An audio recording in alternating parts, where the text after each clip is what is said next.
Bonjour à tous, j'espère que vous allez bien. On se retrouve pour le brief du lundi 4 octobre. Je vais arriver 2021. Qui dit 4 octobre dit début de mois. C'est encore le meilleur moment pour rejoindre l'école via le Patreon. Je vous mets le lien en description et en commentaire.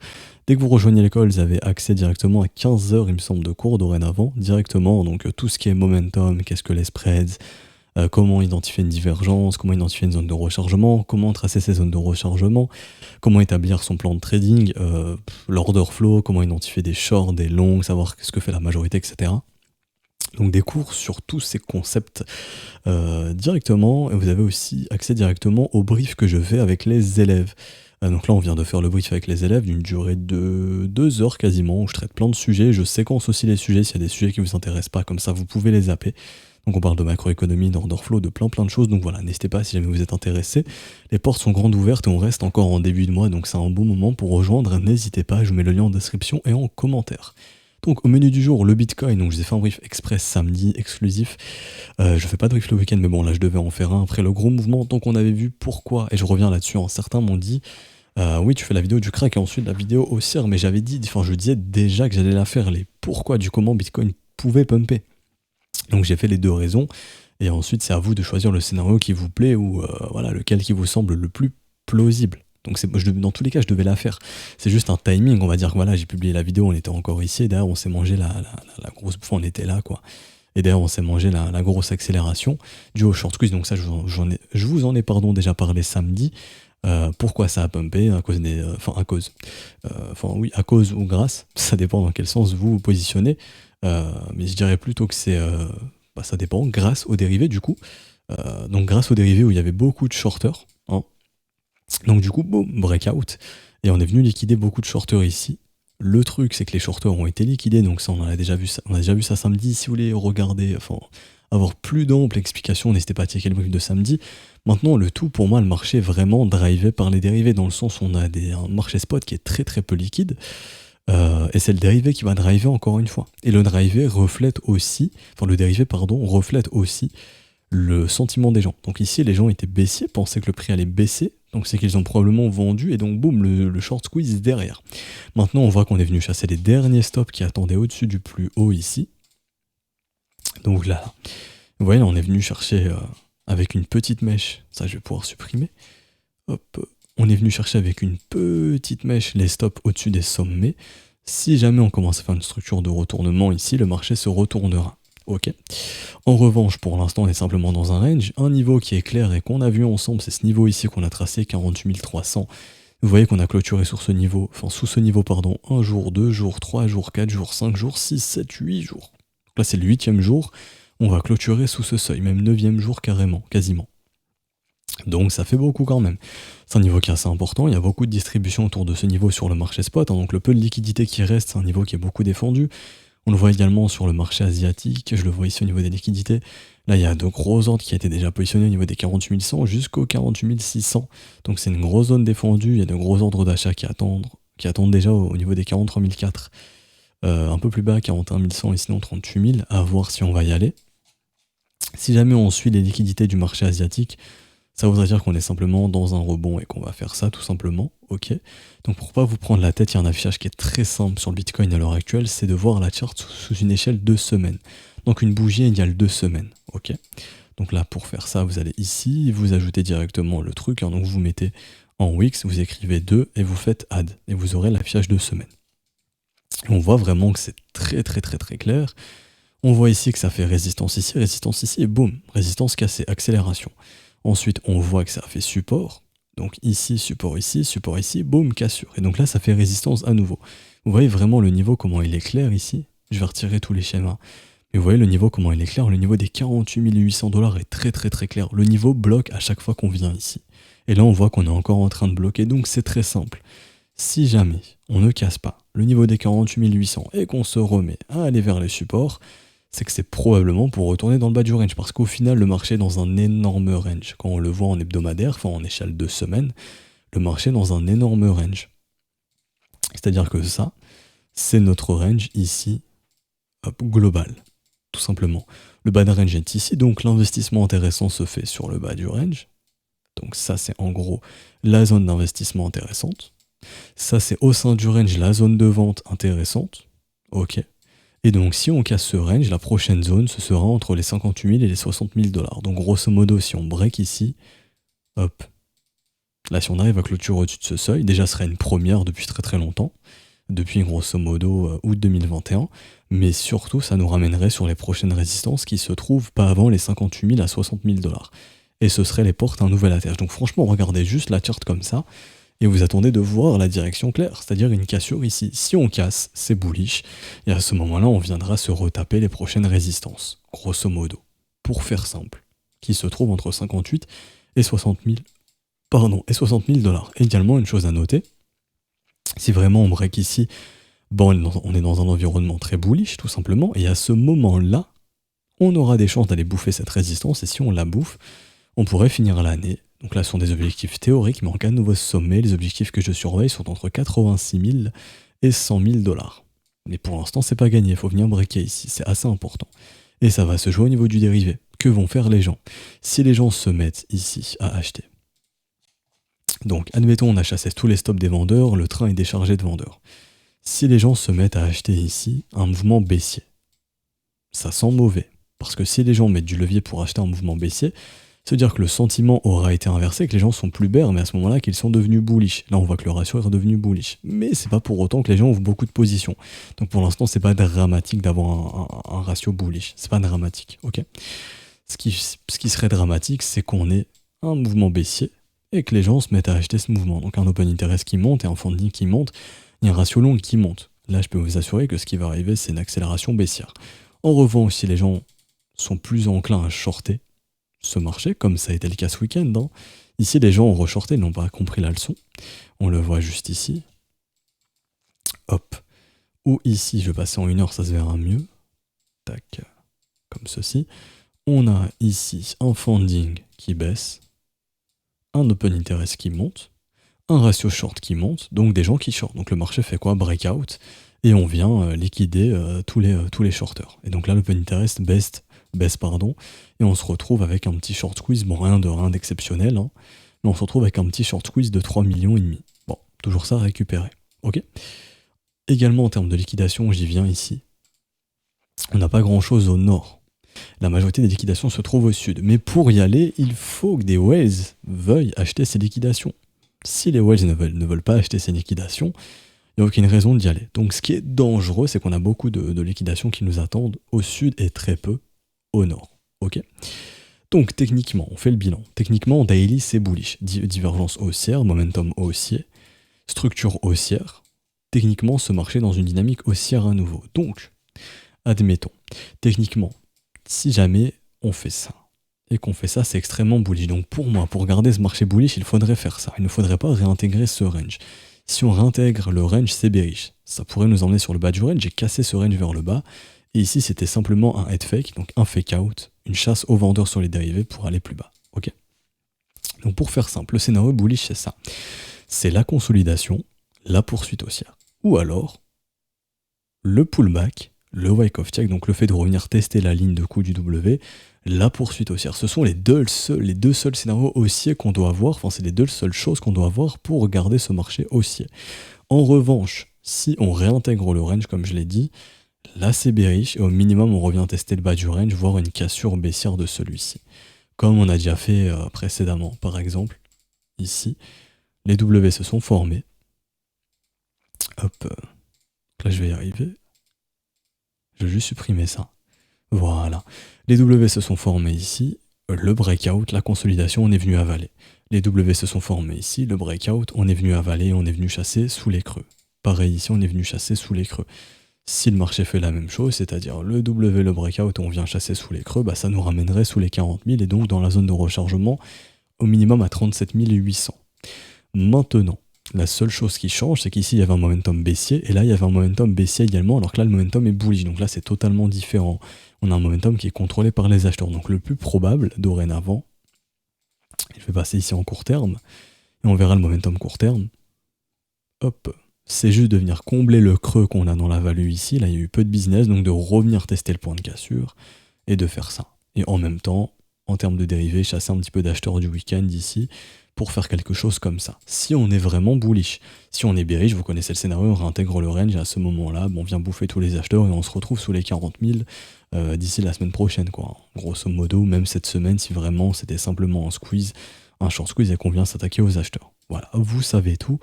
On va regarder le momentum court terme. Alors, du coup, ça on s'en fout. Alors, du coup, ici, hop, momentum bullish ici, accélération, très bien. Pour l'instant, le momentum reste bullish en 1 heure, on va checker ça en 4 heures. Ça semble différent. Ah, le momentum est baissier en 4 heures, il y a une divergence baissière ici. Donc, ce qui annonce de la consolidation, tout simplement. Vu qu'on est venu péter les... On reste dans ce range, hein, rappelez-vous, ça on l'a identifié samedi. Je vous disais en gros qu'il y a peu de chances qu'au cours de la semaine, on soit en dehors de ces deux boards, puisque la smart money nous a laissé ici, donc généralement le week-end, enfin la semaine, on revient là où la smart money nous a laissé le vendredi. Donc on peut dériver le week-end, c'est ce qu'on a fait, mais on réintègre très très souvent. Et donc ce qu'on pourrait faire, vu qu'on a chassé les shorters ici, on pourrait chasser les acheteurs pareil sous ce creux. Donc je ne serais pas étonné qu'on puisse avoir quelque chose comme ça pour repartir.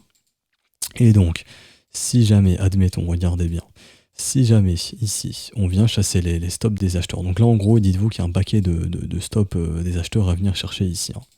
Donc là en gros, ça maintenant, c'est une zone évidente à venir chercher par le marché. Si on y va et que les gens short, à ce moment-là, c'est extrêmement bullish. Et donc, on aura le gros rebond et potentiellement une poursuite des prix vers le haut, tout simplement. Ok ? Voilà, j'ai rien de plus à dire pour le Bitcoin. On peut juste regarder un spread vraiment intéressant, c'est celui de Deribit. Pour l'instant, la majeure partie du temps, le spread il termine dans le négatif. Enfin, légèrement ici, un petit peu de positif.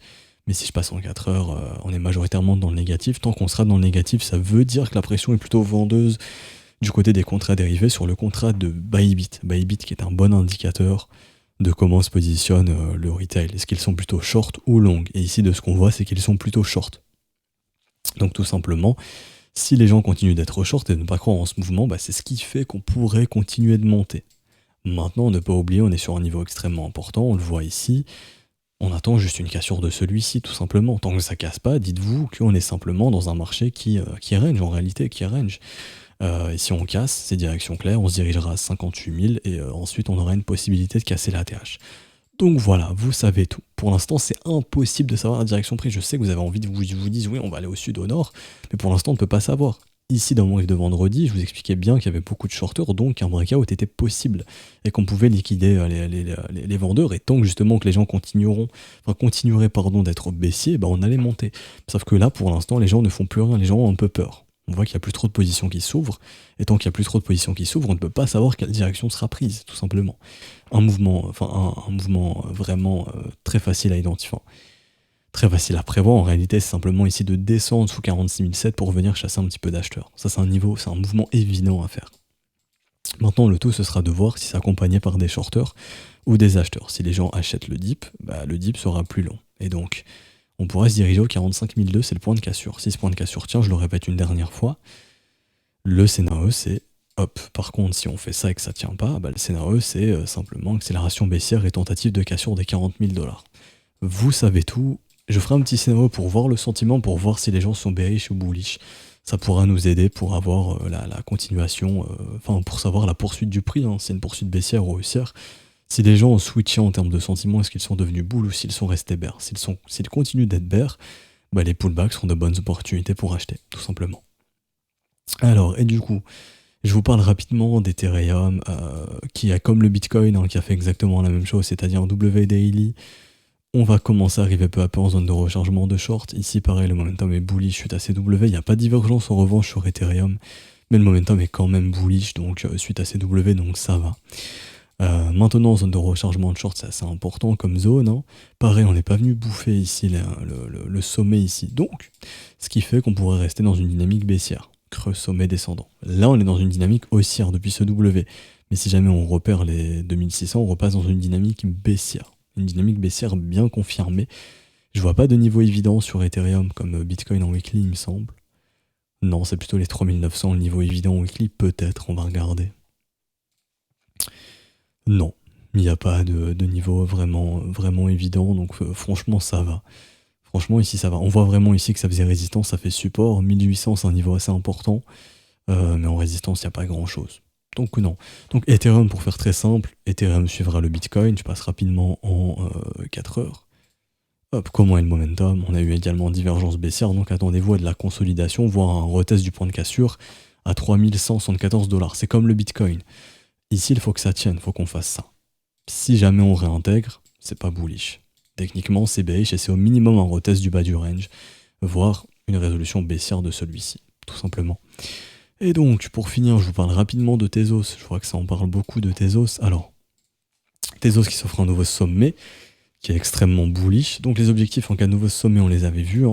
10,21$, donc gros chiffre rond des 10$. Si Bitcoin ne fait pas un mouvement baissier, je vois pas pourquoi Tezos en ferait un non plus. Donc je vais vous noter ici le gros chiffre rond psychologique des 10$. Hop, comme ceci. Un niveau à venir chercher, parce que ça pourra faire parler de Tezos dans certains... Pas les médias financiers, mais je pense plus, enfin, pas les médias traditionnels, mais déjà les médias qui tournent autour de la crypto en parleront, ça pourrait attirer de nouveaux investisseurs pour pousser les prix plus haut. Donc c'est un niveau évident à venir chercher si Bitcoin ne baisse pas. Idéalement, on peut regarder le momentum en daily, on va voir. Alors, le momentum est complètement haussier, vous voyez ici, oups, des gros W sur le momentum, ça c'est super bullish. De nouveau W, c'est bullish également. Donc on a un momentum bullish, donc techniquement la direction c'est le nord. En weekly, c'est pareil, momentum haussier, aucun problème ici. Donc objectif 10,20$. Ensuite, objectif 12,34$ et 12,40$. Donc un niveau extrêmement important. Donc des niveaux de prise de profit. Ensuite, 15,21$ et 14,80$. Niveau important également. Ensuite, un objectif un peu plus élevé, j'ai les 1% de dominance de Tezos à 20$. Donc ça, on en parlait quand on était quelque part, je sais plus trop, peut-être ici ou là-bas, enfin je sais plus. Mais je vous expliquais qu'on était prêt à reprendre en valeur sur la Tezos, enfin on était prêt à reprendre en dominance pour Tezos. Je vais essayer de vous retrouver ça. Alors XTZ dominance. Alors voilà, vous expliquez que vraiment c'était très bullish qui se dessinait ici. Et donc tout naturellement, ce serait logique d'avoir un Tezos qui regagne en dominance. Et donc un Tezos qui vient chercher 1% de dominance. Donc en gros, c'est précédent plus haut. Ça ferait un Tezos à 20$. Donc c'est un niveau à ne pas exclure. Mais ça, c'est pas un niveau techniquement, on va dire, en termes de chartisme ou autre, ou en termes d'extension de Fibonacci ou autre. C'est vraiment un niveau purement fondamental. 1% de dominance, on nous ramènerait un Tezos à 20$. Donc ça aussi également, chiffreront à 20$, c'est une prise de profit à faire. Donc Tezos c'est bullish, tout simplement. Laissons les prix monter et mettez vos ordres de vente sur la montée, tout simplement pour prendre profit sur la montée. Est-ce que c'est le moment de rentrer sur Tezos? Il y a un adage qui dit donne-moi un nouveau sommet, je te donnerai un nouvel achat. Donc là, il y a des investisseurs qui entrent parce que Tezos a fait un nouveau sommet. Maintenant, Tezos nous a montré que par le passé, une bonne opportunité d'entrée sur Tezos, c'est dans la zone de rechargement. On en parlait ici. Et donc là, la prochaine zone de rechargement, il faudra voir où se fait le top, mais la prochaine zone intéressante, ce sera la zone de rechargement. Donc admettons, si le top il est à 12,40$, bah, la zone elle sera entre 6$ et 4,28$. Donc là, vaut mieux laisser partir le train. Si vous n'êtes pas dedans, c'est trop tard pour vous. Et laisser le train monter et laisser à ceux qui sont déjà dans le train pour vendre plus haut, bien évidemment. Donc les objectifs plus hauts, pour moi, c'est plutôt entre 12,30$ maintenant et 14,80$. Et laissons le prix monter. Oui, Tezos c'est bullish. Même contre le Bitcoin, on en parlait, mais Tezos c'est bullish. Ici, ça se voit. Mais quand vous avez des W mensuels, ça on en parlait, mais c'est extrêmement bullish. Donc Tezos a tout pour monter. Donc laissons-le monter. Ceux qui sont pas dans le train, bah la seule stratégie qui peut vous permettre justement de voir les prix monter. Non, c'est pas ici ma charte. Justement, la seule stratégie qui peut vous permettre d'acheter ici, c'est la stratégie j'achète les nouveaux ATH. Mais là, enfin, les nouvelles ATH, quoi. Mais c'est pas trop une stratégie que j'utilise personnellement. Je trouve que là, le mouvement est déjà trop vertical en vrai, c'est déjà tard. Faut laisser ceux qui sont déjà dans le train prendre profit. Donc là, je m'adresse plutôt à ceux qui ont acheté justement quand on en parlait dans les zones de rechargement ici et qui prendront profit sur la montée. Et des assets dans les zones de rechargement, il y en a plein. Au lieu de rester focus sur Tezos, des assets en zone de rechargement, franchement, il y en a plein. Il suffit de chercher un petit peu. Mais des assets qui se retrouvent encore là-bas, franchement, il y en a un paquet. Il suffit juste de bien chercher. Et c'est ce qu'on fait dans l'école. Du coup, on va se laisser ici pour aujourd'hui. J'espère que ça vous aura plu. Si c'est le cas, n'hésitez pas à laisser un petit pouce bleu, vous abonner si ce n'est pas déjà fait, à nous rejoindre sur Discord. Je mets le lien en description et en commentaire si besoin. Tout est disponible juste ici, là, dans le bienvenu. Hop. Vous avez toutes les explications ici. Vous pouvez aussi rejoindre via les modalités crypto, ça ne change rien. Via le Patreon, c'est juste que le Patreon, c'est mieux de le faire en début de mois. Patreon, c'est pour les paiements en carte bancaire et PayPal. Les modalités crypto, c'est plus les paiements en BTC, Ethereum ou USDT. Je vous recommande l'USDT TRC20, il n'y a quasiment pas de frais. Bitcoin et Ether, on peut avoir des frais assez élevés, donc c'est pas trop avantageux pour vous et même pour vos transactions perso, hein. Passez via l'USDT TRC20, vous serez gagnant. Voilà, voilà, je vous souhaite une bonne semaine. On se retrouve du coup demain. Bonne journée à tous, bon début de semaine à tous. Ciao, ciao.